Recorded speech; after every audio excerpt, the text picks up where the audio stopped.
Hey, so I'm Lori Hubbard, and I am here to share my mom's breast cancer story and my part of the journey as well, in hopes of helping someone out. And maybe you guys can share your story and information to help her out, help us out along the way as well. Her journey is not perfect at all. Her doctors are not perfect at all. So her journey started in it was 2015. So she got married to my awesome stepdad in December 2014. They eloped. And then I think shortly before that, like, she had told me that, like, she felt something pretty high up on her chest, and she had shown me, and I felt it, and I was like, oh yeah, I don't think it's anything. And but she was going, to have it checked out naturally. So her mom had breast cancer as well. So she went and had it checked out, and in January 2015 we found out that it was in fact breast cancer. It was hormone receptor positive. So she was treated. I don't remember exactly how many treatments she had. It was like 8 or 10 treatments of chemo. And I don't know the name of that one either, but she was a school teacher. She never missed work, and like my whole life, she never missed work. And even while she was on chemo, she didn't miss work. I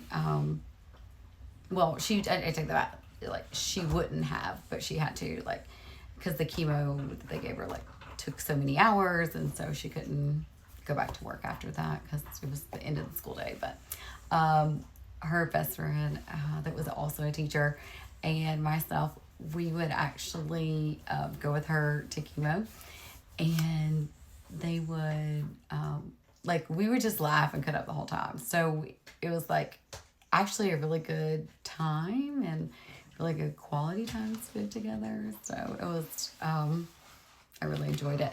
The nurses learned to like put us over in a corner so we didn't disrupt the people that were there that didn't have anyone, that maybe were reading or wanted to take a nap.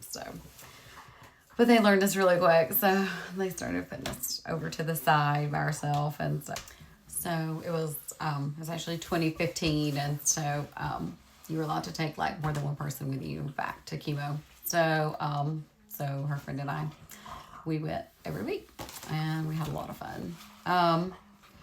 So it was in her right breast.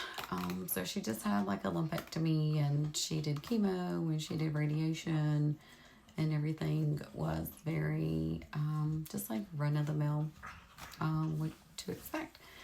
She only missed work on chemo days, which is like Fridays. She scheduled it for Fridays, so she didn't have to miss work, like feeling bad and stuff on the weekends. But so other than that, like, she never missed work, like never. But anyways, so everything was very like normal with that treatment and that round of chemo, and then she had radiation, and all of that was normal.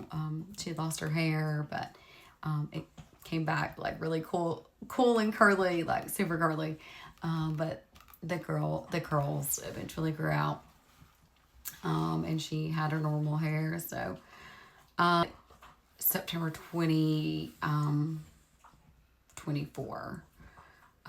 So she had breast cancer the first time whenever she was like 55. So like by this time she's like 65 or 64. So 2024, in September, she goes in for her routine mammo, as she had, and I believe that she had like other scares in this time period, but everything always checked out fine.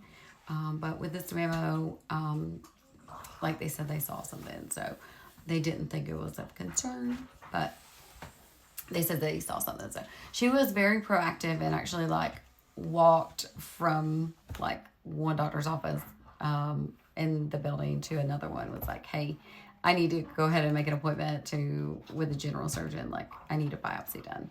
Because she knew that she wanted a biopsy no matter what, just to be sure.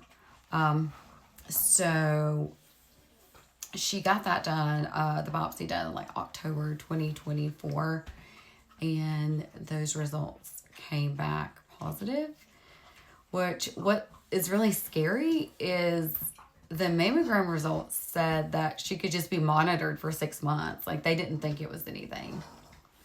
And so whenever the biopsy came back positive, that was pretty scary that they were like, oh, you could just wait for 2024. Her biopsy came back positive. So she immediately knew that she wanted to get a double mastectomy. And so she went to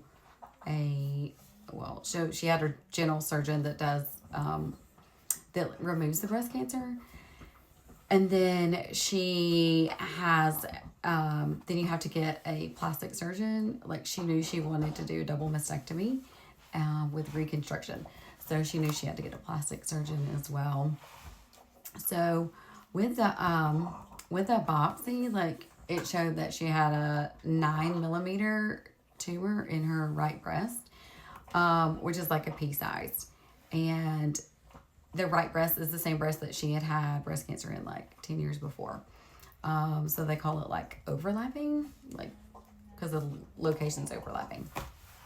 So, 9mm in her right breast, left breast is clear. So she gets in touch with the plastic surgeon, and she's told, like, she goes and sees him, and she's told, like, they have to be able to coordinate like a date where they can both be in the operating room at the same time. And so this is in October of 2024, and they tell her that they can't coordinate their schedules till January 2025.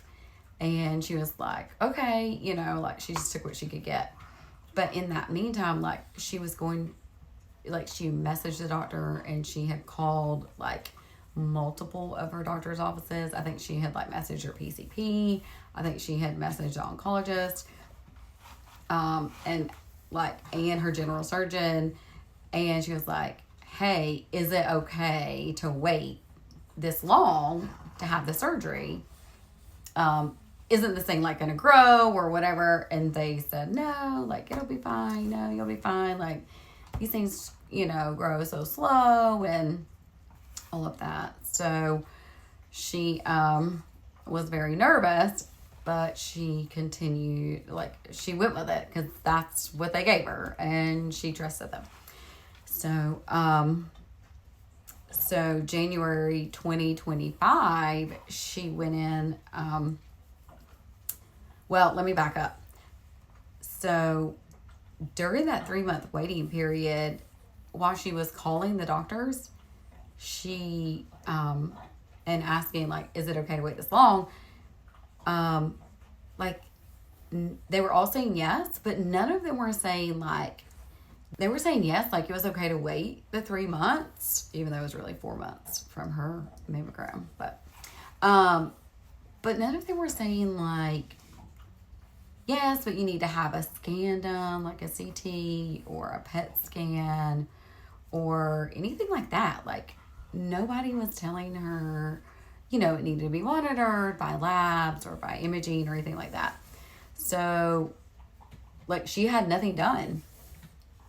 So, like, one of my questions for you guys is, has anyone had to wait like 3 months to get your mastectomy, or like just surgery in general to have the cancer removed, and the doctors do like no testing in that time? I've since learned a lot, and so, like, if it were me, I would want a CTC and a ctDNA test done like every month during that time period. But at that time, like, I was still learning and researching, so I didn't know what I know now, or else I would have been asking for that. Also, I had a lot going on in my own personal life, like, during that time. My ex was like selling a house next door that we were really, the kids and I were like really attached to. And then this was going on with my mom, and then I was like having my own struggles with depression and stuff.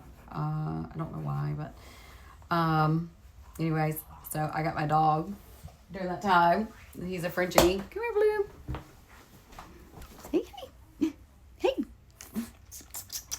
So he really helped me through that tough time. But also, my kids really helped me through because I love them. So yeah, my question for you guys is like, even like a CA 2729 test, like not even that was done while she was waiting for her surgery. So my question for you guys is, has anyone had to wait that long? And if you did, like what did the doctors do while you were waiting, like to monitor growth and things like that? You know, to make sure things aren't, I don't know, growing, getting out of hand,